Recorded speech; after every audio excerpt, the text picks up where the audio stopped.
Azerbaijan President Ilham Aliyev has said that India is acting out against his country in international organizations such as the SCO because he says of our close ties with Pakistan. Now, importantly, this statement comes just after the conclusion of the SCO summit where pariah Pakistan's Prime Minister Shehbaz Sharif was in fact sidelined, and this only adds more embarrassment to the global isolation that Pakistan and its allies have been facing. For more on this, my colleague Mohammad Ghazali joins me. Ghazali, a clear snub there for Shehbaz Sharif, as we saw, multiple moments. He virtually trying to rush to greet President Putin, and he, watching at Prime Minister Modi and President Xi walk on. So Pakistan was totally snubbed there. Now, is this just an attempt to kind of gather some international eyeballs on Pakistan and its partners?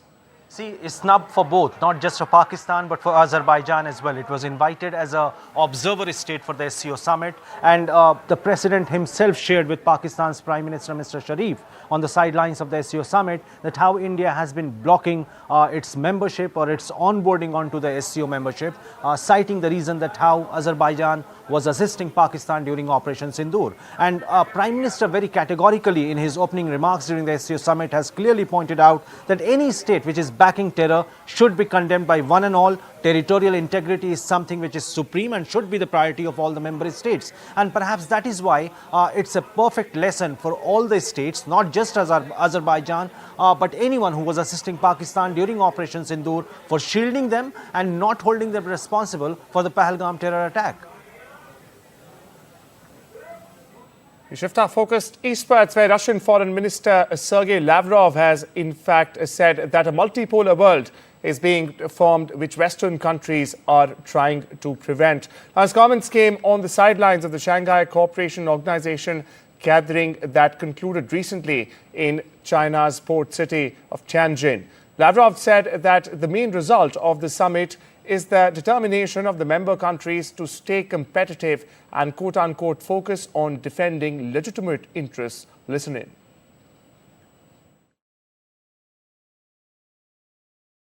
So this SCO summit is crucial for world. Формируется многополярный мир. Этому пытаются помешать западные страны, пытаются сохранить свое доминирование, прибегая уже не к переговорам, не к методам честной конкуренции, а к прямому шантажу, давлению, санкциям, и колоссальное злоупотребление, конечно, ролью доллара в мировых делах, тарифные войны, которые Соединенные Штаты навязывают всем остальным. There you have the Russian Foreign Minister sending a clear-cut message. In fact, we are also now joined by Maxim Kuznetsov from Moscow. He's the chairman of the Russia-Asia Business Council. Thank you so much, Mr. Kuznetsov, for taking out the time and joining us on this very special broadcast. Now, my question to you, sir. Now, India, China, Russia, Troika, as it's called, and we got to see it once again in the very face of Trump's constant tariff threats. Now, how important is this SCO summit? Has this SCO summit been? And more importantly, the very visual of Modi with Xi and Putin. Now, what message does it send all the way westwards to Washington?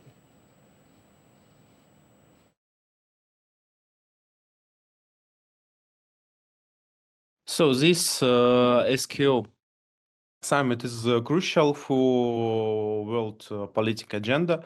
It demonstrates that both three greatest Eurasian superpower, India, China, and Russia, demonstrates unity against United States and demonstrates unity against U.S. disrespectful attitude to new Eurasian countries, to new Eurasian superpowers in the field of tariffs and sanctions.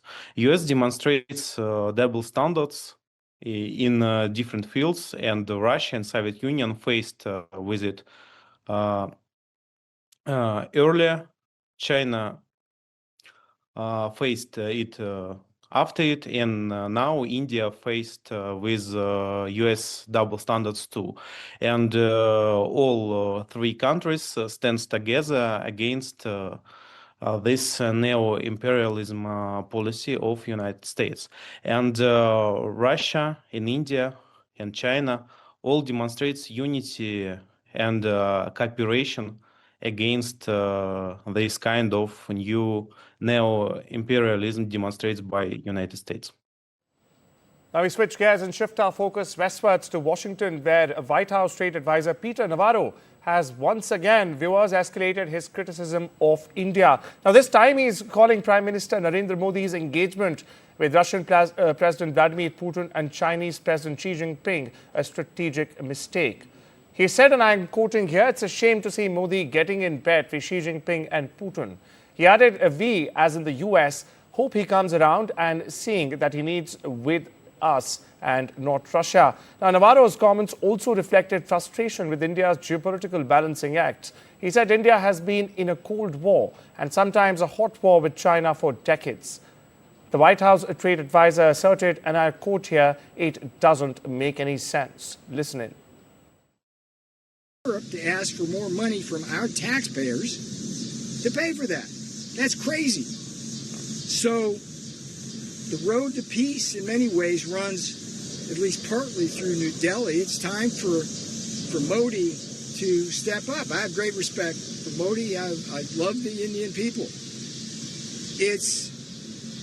It was a shame to see Modi getting in bed as the leader of the biggest democracy in the world with the two biggest authoritarian dictators in the world, in Putin and Xi Jinping. So we hope that the Indian leader comes around to seeing that he needs to be with us in Europe and Ukraine and not with Russia on this, and he needs to stop buying the oil.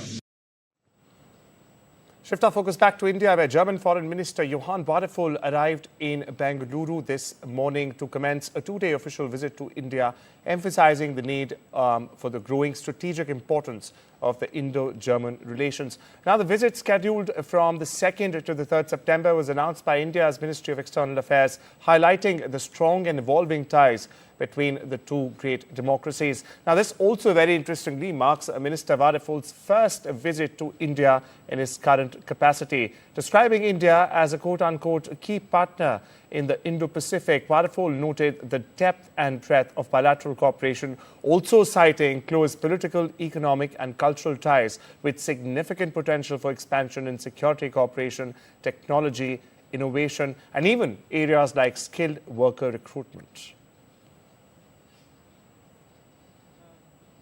According to the United Nations Humanitarian Agency, helicopter teams are searching remote villages in Afghanistan for survivors of a magnitude 6 earthquake that struck on Sunday and in fact has left more than 800 people dead. That's the latest death toll we are picking up from the earthquake-struck country.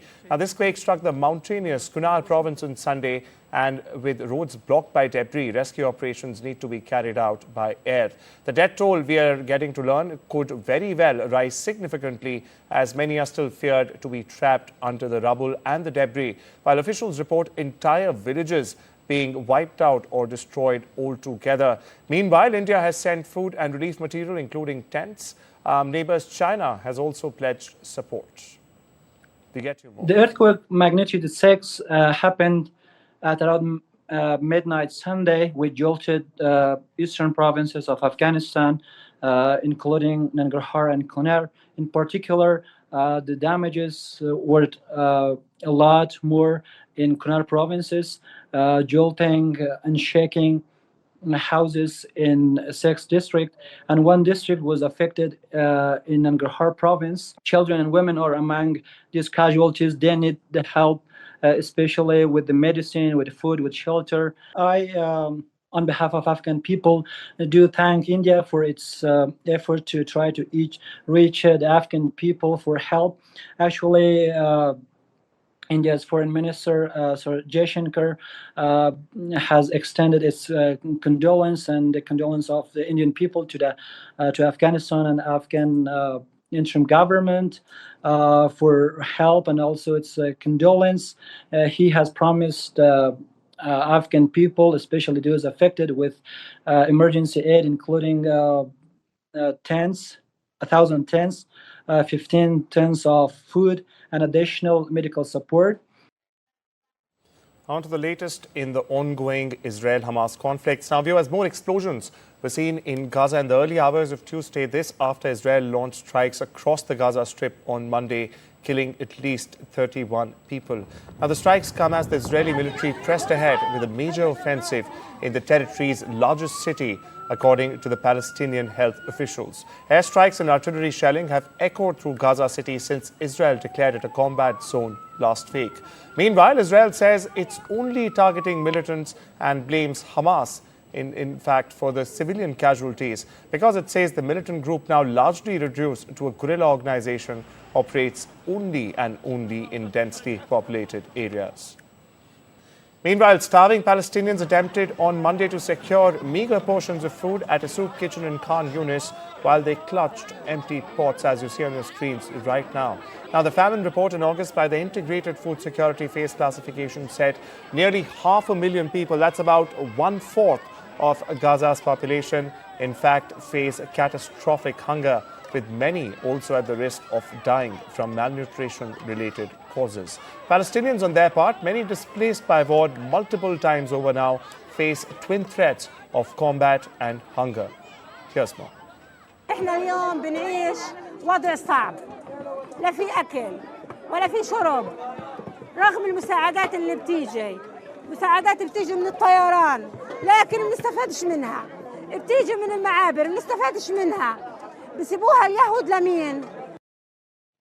Stay with the region, viewers, where a flotilla headed to Gaza departed Barcelona for the second time after being forced back to the port after a storm hit parts of Spain overnight. A day prior, that's on Monday. Now, the global Sumud flotilla consists of around 20 boats with participants from 44 countries. This flotilla is the largest attempt yet to break the Israeli blockade of the Palestinian territory by sea. Now, it also comes as Israel has stepped up its offensive in Gaza, virtually limiting deliveries of food and even basic supplies in the north of the Palestinian territory. Meanwhile, over in the U.S., dozens of protesters took to the streets in cities from coast to coast, or the west coast to the east coast, on Labor Day to criticize President Donald Trump and demand a living wage for workers. Chants of Trump must go now echoed in the streets outside the president's former home in New York City, while protesters gathered outside a different Trump tower in Chicago, yelling "No National Guard" and "Lock him up."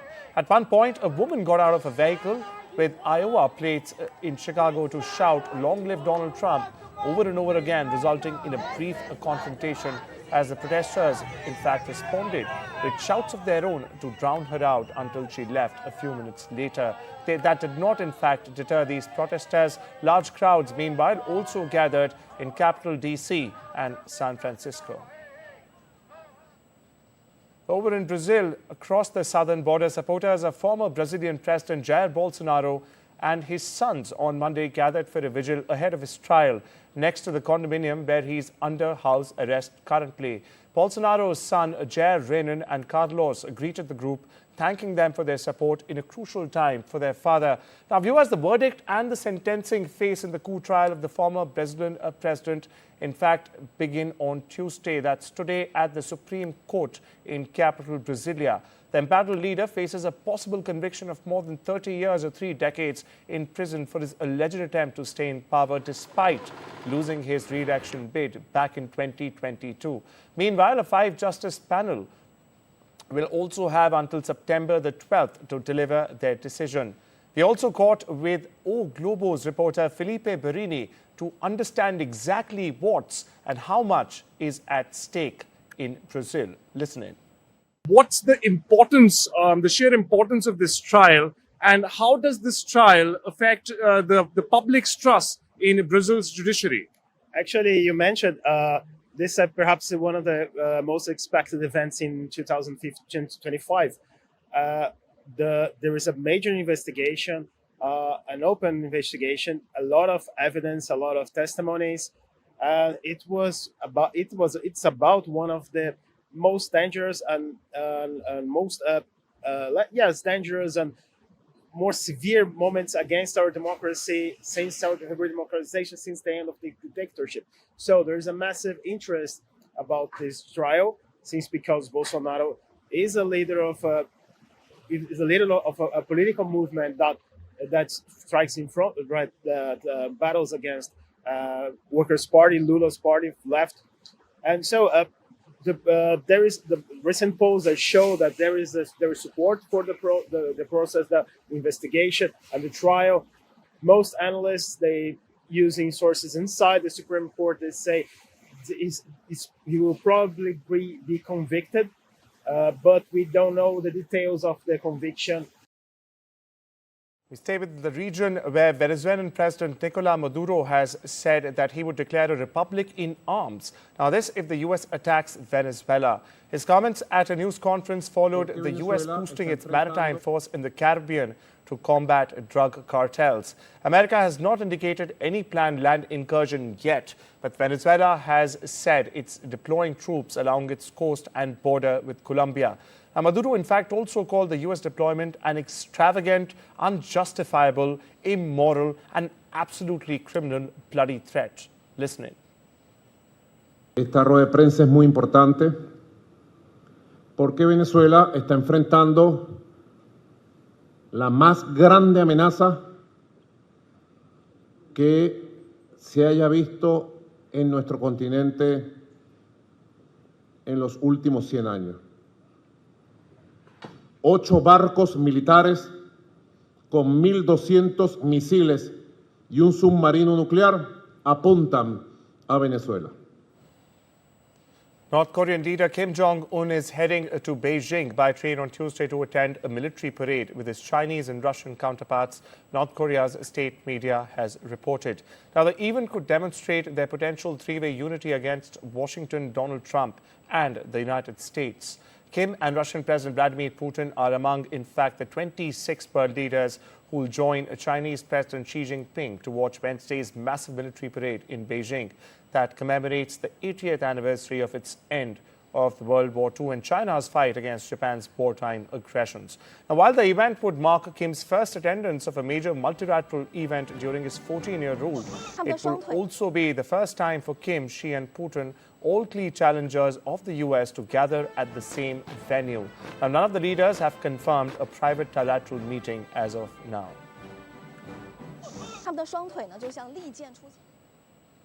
Dozens of voters in Guyana stood in line by dawn on Monday to participate in what many say is the South American country's most consequential election in decades. Now, given whichever party wins the overseas $10 billion in annual revenue from offshore oil and gas production. In recent years, for perspectives, the country has transformed from a country traditionally dependent on gold, sugar, rice, bauxite and timber to one reaping the windfall of nearly 900,000 barrels of oil produced every day. Over in Thailand, viewers, the opposition has amped up pressure and has pledged to, in fact, push for snap elections following the unceremonious ouster of Prime Minister Pathongtham Shinawatra. They've intensified the country's political turmoil. Thailand's constitutional court, meanwhile, on Friday dismissed the Prime Minister Shinawatra, ruling that she violated ethics rules in a phone call with a high-ranking Cambodian official, which happens, in fact, to be the ex-Cambodian Prime Minister. Now, in a 6-3 vote, the judges found that Shinawatra's conduct in a June 15 call with Cambodia's former leader, Hun Sen, compromised national interests. Thai news outlet Machichon's online's Superwith Jiang Rung Sen unpacks what's at the very center of this controversy that has snowballed into a full-blown constitutional crisis in Thailand. There's a political turmoil. The Prime Minister has been ousted.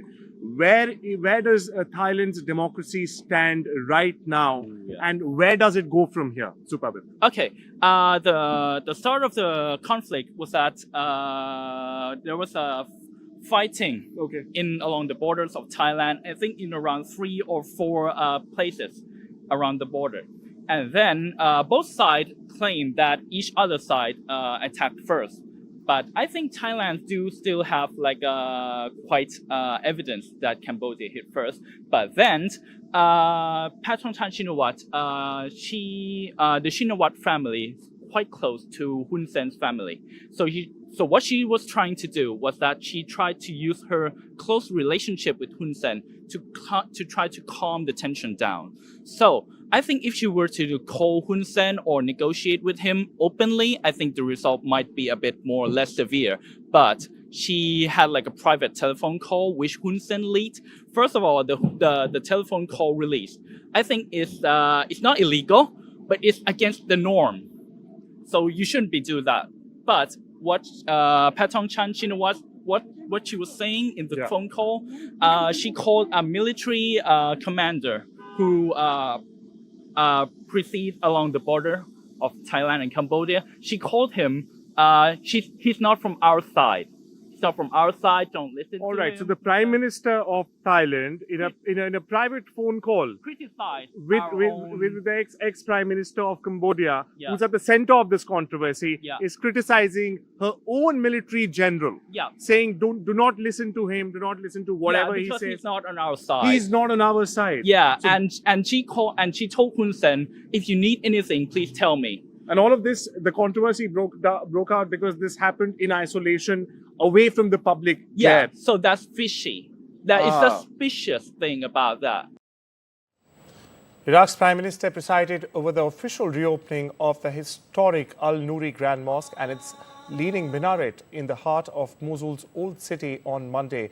Now, it's 8 years after the mosque was destroyed by Islamic State militants. Viewers, for some 850 years, the leaning minaret of the mosque stood as an iconic landmark. But in 2014, ISIS leader Abu Bakr al-Baghdadi declared the so-called caliphate there by delivering a Friday sermon and leading prayers. The terrorist group later destroyed the mosque by detonating explosives inside the structural dome as it faced defeat in battle with Iraqi military forces for control of the city in 2017.